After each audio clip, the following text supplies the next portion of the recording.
तो मूवी के स्टार्टिंग में हम एक लड़की को देखते हैं जिसका नाम नताशा होता है और वो माइकल की वही बहन होती है जिसे पार्ट 1 के एंड में माइकल की मॉम ढूंढ रही थी। ये लड़की किसी रूम में बंद होती है। तभी उस रूम में एक अजीब सा आदमी आता है। वो जैसे उसकी तरफ बढ़ने लगता है तो उसको आग लग जाती है, जो कि नताशा नहीं लगाई होती है क्योंकि उसमें भी अपनी फैमिली की तरह पावर्स थी। इसी के साथ ही नताशा वहाँ से भाग जाती है और कुछ लोग उसका पीछा करने लगते हैं। एक जगह पर पहुंचकर नताशा स्टक हो जाती है। वो सारे लोग उसे पकड़ने वाले ही होते हैं कि तभी कोई चीज या सोल वहाँ पर आती है और उन सब को मार के नताशा की जान बचा लेती है। अब हम माइकल को देखते हैं, जहाँ पर हमें ये फ्लैशबैक आता है कि माइकल की मदर उसे कॉल करती है तो माइकल उन्हें इग्नोर करता है और उनसे ठीक से बात नहीं करता। तो ये चीज उसकी मदर को बहुत बुरी लगती है। उस वक्त वो गाड़ी ड्राइव कर रही होती है तो उनका ध्यान दूसरी तरफ लग जाता है, जिसकी वजह से उनका बहुत बुरा एक्सीडेंट होता है और वो मारी जाती हैं। इस बात को 3 साल गुजर जाते हैं। माइकल अब बड़ा हो जाता है और उसे आज भी दुख था कि उसकी वजह से उसकी मदर की डेथ हुई। अब हमें वो लड़की भी दिखाई जाती है जिसे माइकल पसंद करता था। उसका नाम स्टेला होता है। पार्ट 1 में उसकी जान भी माइकल ने बचाई होती है क्योंकि माइकल के फादर ने सबकी मेमोरीज मिटा दी थी तो इसको भी कुछ याद नहीं होता। लेकिन माइकल का दोस्त स्टेला से कहता था कि उसकी जान माइकल ने नहीं बल्कि उसने खुद बचाई है। तो स्टेला माइकल के उस दोस्त को पसंद करने लगती है, ये सोचते हुए कि शायद उसकी जान बचाने वाला वही है। ये सब देख के माइकल बहुत जेलस हुआ करता था और उसे ये बात बिल्कुल अच्छी नहीं लगती थी, लेकिन आज तक उसने कभी भी इन दोनों से कुछ नहीं कहा। एक दिन वो स्कूल में होता है कि तभी उसके क्लास में किसी नई बच्ची का एडमिशन होता है और ये लड़की कोई और नहीं बल्कि नताशा ही होती है, यानी माइकल की असली बहन। नताशा क्लास में आते ही किसी से बात ही नहीं करती, वो हमेशा चुप चुप रहती है। एक रात ये सब लोग पार्टी में जाते हैं। माइकल जब देखता है कि उसका दोस्त स्टेला के साथ है और स्टेला आज भी यही समझती है कि शायद उसकी जान इसी ने बचाई, तो उससे बात बर्दाश्त नहीं होती और वो स्टेज पर जाके कहता है, मेरे दोस्त और शायद तुमने सबकी जान बचाई थी ना, तो सबको वो स्टोरी तो सुनाओ, हम सब सुनना चाहते हैं। तो वो लड़का कहता है, नहीं, मैं ये स्टोरी अभी क्यों सुनाऊं? तो माइकल कहता है, हाँ, क्योंकि तुम्हारे पास सुनाने के लिए कुछ है ही नहीं, तुम आज तक झूठ बोलते आ रहे हो। तो वो लड़का नहीं चाहता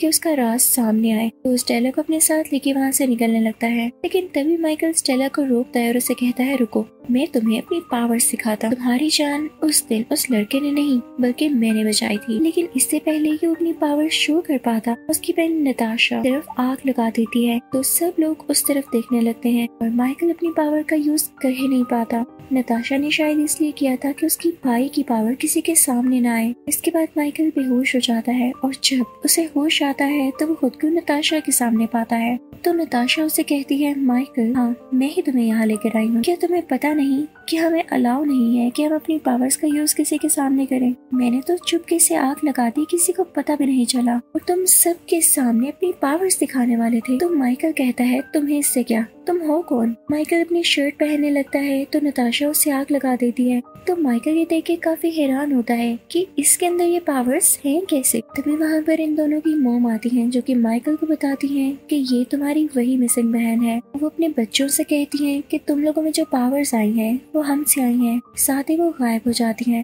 तभी वहाँ पर एक डॉक्टर आता है और उनसे कहता है कि भाई इस तरह से अपनी पावर्स का यूज नहीं किया करो, बहुत जल्द वीक हो जाओगे। वो उसे ब्लड लगाते हैं। अब माइकल की मॉम उसे बताती हैं कि तुम्हारे फादर को एक बहुत ही बुरे आदमी ने किडनैप कर लिया है और हमें मिलकर उन्हें बचाना होगा। अब माइकल की मॉम सिगरेट पीने लगती है, लेकिन इसके लिए आग उनकी बेटी नताशा देती है और ये सीन बहुत मजे का है। इसके बाद वो अपनी बात को कंटिन्यू करती हैं कि वो गैंगस्टर अब हमारी कंट्री में आ रहा है, तो जैसे ही वो यहाँ आएगा हमें उसको किडनैप करना होगा। लेकिन ये इतना भी आसान नहीं है क्योंकि उसके साथ बहुत ज्यादा सिक्योरिटी होगी और वो हमें ऐसा करने नहीं देगी। तो माइकल की मॉम माइकल से कहती है कि बस तुम्हें सिक्योरिटी का ख्याल रखना होगा कि वो लोग किस वक्त आएंगे, किस वक्त वहाँ से निकलेंगे और सिक्योरिटी के प्लान्स क्या हैं।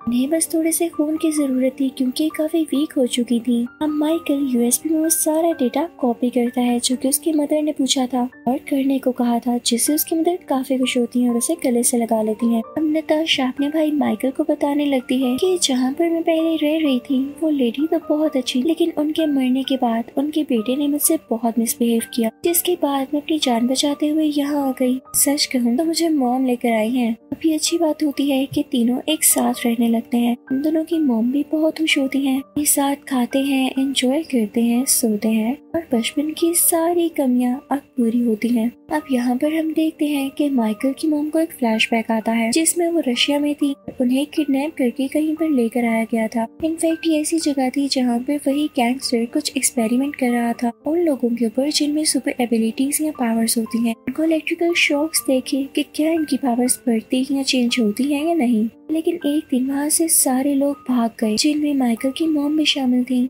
लेकिन इससे पहले ही वो गैंगस्टर अपनी जान बचाते हुए एक हेलीकॉप्टर में आ गया। नताशा और माइकल की मदर भी अपने बच्चों को ढूंढने के लिए इस तरफ आ गई और इनके साथ ये डॉक्टर भी आ गया जो कि पहले वहीं पर हुआ करता था। अब ये डॉक्टर यहाँ पर कोई काम कर रहे होते हैं। इनफैक्ट बात ये थी कि दुनिया में किसी न्यूक्लियर चेंज की वजह से कुछ लोगों में भी चेंजेस आए जिसके बाद उनमें पावर्स आ गई। लेकिन वो लोग जिन्हें सबसे पहले चेंजेस आए उनके साथ एक मसला ये हो गया कि वो जितनी अपनी पावर्स यूज करते उतने ही वीक होते जाते। लेकिन आगे से जो उनके बच्चे थे यानी सेकंड जनरेशन, उनके साथ ऐसा सीन नहीं था। तो डॉक्टर माइकल और नताशा के डीएनए को यूज करते हुए वो चीज बना ही लेता है जो कि फर्स्ट जनरेशन के लोगों की पावर को परमानेंटली ठीक कर सकता है, जिसके बाद वो सब बहुत खुश होते हैं। अब माइकल एक दिन इनविजिबल होता है तो वो एक बिल्डिंग में जाता है तो देखता है कि उसकी मदर कुछ लोगों से बातें कर रही हैं और वो ये कि वो गैंगस्टर जल्दी यहाँ पर आने वाला है और जिस जगह वो बैठकर मीटिंग करेगा वो जगह है जहाँ पर पूरे शहर की गैस पाइपलाइन मिलती है। तो माइकल की मदर का ये प्लान होता है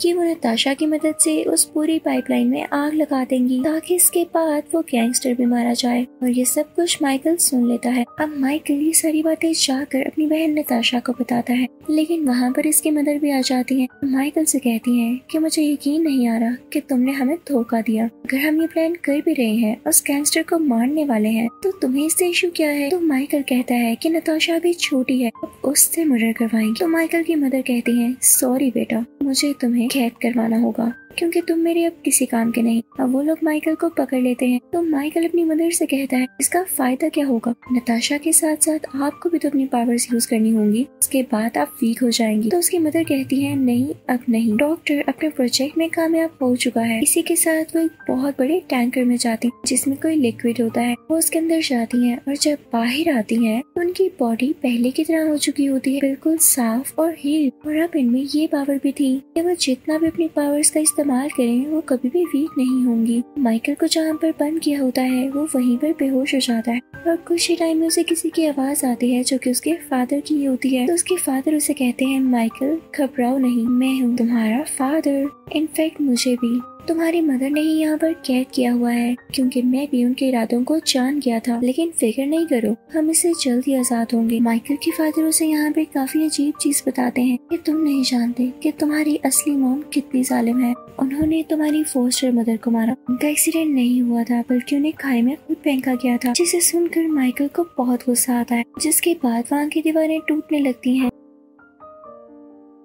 माइकल और उसके फादर वहाँ से बाहर आ जाते हैं और वो सीधा उस जगह जाते हैं जहाँ पर उनकी बीवी और माइकल की मदर होती है। माइकल यहाँ पर इनविजिबल होता है और माइकल की मदर और उसकी बहन इसी प्लानिंग में होती है कि वो जल्द ही पाइपलाइन को आग लगा देंगी और जहाँ जहाँ से पाइपलाइन गुजर रही है वहाँ पर ब्लास्ट हो जाएगा। लेकिन इससे पहले ही माइकल के फादर आगे बढ़ते हैं और अपनी वाइफ से कहते हैं कि बस करो, ऐसा नहीं करो। लेकिन वो नहीं सुनती और उनका एक साथी माइकल के फादर को दूर उठा के फेंकता है, जिसकी वजह से माइकल को बहुत गुस्सा आ जाता है और वो उसी आदमी को दूर उठा के फेंकता है। तभी वहाँ पर एक आदमी स्कूल वैन को नीचे लाता है जिसमें स्टेला भी होती है, यानी वही लड़की जिसे माइकल पसंद करता है। वो स्कूल बस जोर से नीचे गिरने ही वाली होती है और क्या पता इसके बाद उसका ब्लास्ट हो जाता और उसमें मौजूद स्टूडेंट्स भी मारे जाते। तो माइकल तो ऐसा होने दे नहीं सकता था, तो वो उस स्कूल बस को रोक लेता है, आहिस्ता आहिस्ता से नीचे उतारता है। तो ये देखकर सब लोग बहुत हैरान हो जाते हैं। अब दूसरी तरफ नताशा और नताशा की मदर पाइपलाइंस में गैस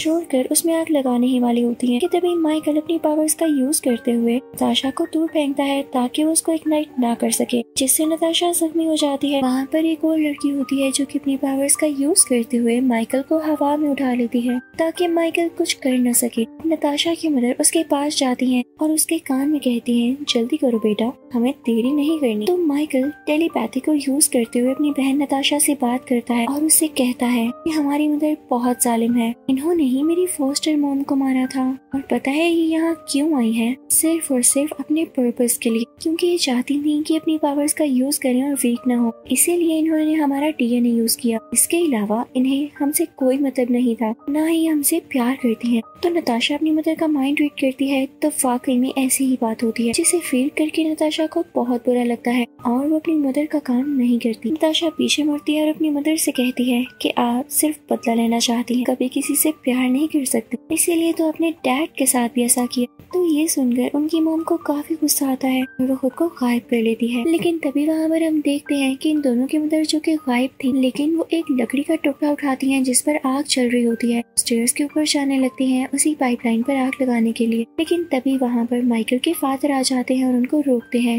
लेकिन इसी दौरान वो वहाँ से नीचे गिर जाते हैं। लेकिन नीचे एक बहुत शार्प पाइप होता है, क्योंकि माइकल के फादर ने अपनी बीवी यानी माइकल और नताशा की मदर को पकड़ा होता है। वो शार्प पाइप एक ही टाइम में दोनों की बॉडी के अंदर चला जाता है। यहाँ पर दोनों एक साथ मारे जाते हैं। तभी हम देखते हैं कि स्टेला जब अपनी आंखों से सब कुछ देख चुकी होती है तो उसे माइकल पर यकीन आने लगता है कि वाकई उस दिन माइकल ने उसकी जान बचाई। तो वो उससे कहती है कि मैं ये बात किसी को नहीं बताऊंगी, फिक्र मत करना। साथ ही हम देखते हैं कि नताशा बहुत उदास होती है, क्योंकि उसने कभी भी एक्सपेक्ट नहीं किया था कि उसके फादर और मदर की डेथ उसकी आंखों के सामने होगी। तो माइकल आकर उसे गले से लगा लेता है और उससे कहता है कि तुमने फिक्र नहीं करनी जब तक तुम्हारा भाई तुम्हारे साथ है। तो मूवी के एंड में हम देखते हैं कि वो हर जगह साथ जाते हैं, उन्होंने एक दूसरे को अच्छे से एक्सेप्ट कर लिया है। इसी के साथ इस मूवी का यहीं पर एंड होता है। Thank you for watching.